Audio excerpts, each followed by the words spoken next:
Most kids his age were busy begging their parents for the latest video games, shiny action figures, or the newest sneakers.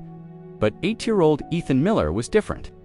Every Friday evening, while other children were racing to the toy aisle of the local store, Ethan would stand quietly outside a small grocery shop on the corner of his street.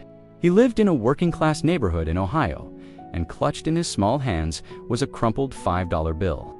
It was the same $5 his mom gave him each week for himself, but Ethan never spent it on toys.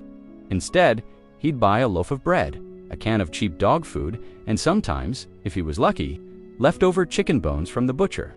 Then, he would walk the same route every single week. He'd stop at quiet alleys, abandoned lots, and behind shuttered stores, calling out softly, "Come here, it's okay." And that's when they would appear, the stray dogs. Ethan's father had passed away when he was just 5. His mother worked double shifts at a nursing home just to keep the lights on and food on the table. Money was tight, and toys were a luxury they couldn't afford. But kindness, somehow, was never in short supply in their small apartment. One freezing winter evening, as snow began to blanket the streets, Ethan knelt beside a shivering brown dog with one cloudy eye. He carefully broke the bread in half and placed it gently on the ground. "It's cold tonight," he whispered, before pulling off his own gloves and placing them near the dog. "You can have these." That night, Ethan went home with numb hands and no gloves. His mother noticed immediately.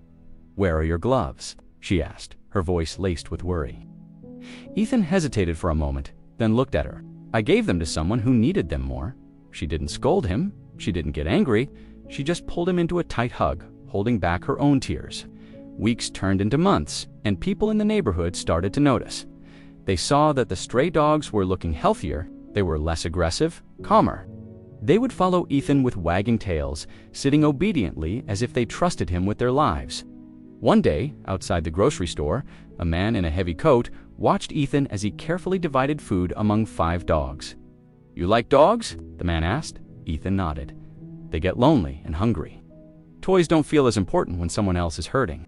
The man didn't say anything. He just smiled and walked away. That man was David Thompson, the director of a local animal shelter. The very next week, a post appeared on social media. It read, "Looking for a young hero feeding stray dogs every Friday. You inspire us." Someone had secretly filmed Ethan and posted the video online. It went viral. People were deeply touched not because Ethan was poor, but because he consistently chose compassion over his own comfort.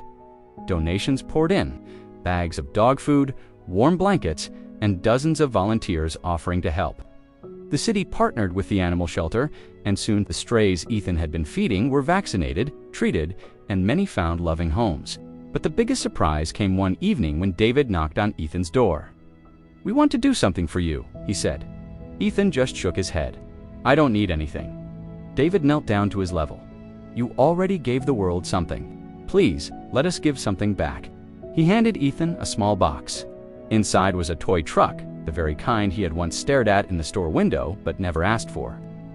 Ethan smiled softly, then looked up at David.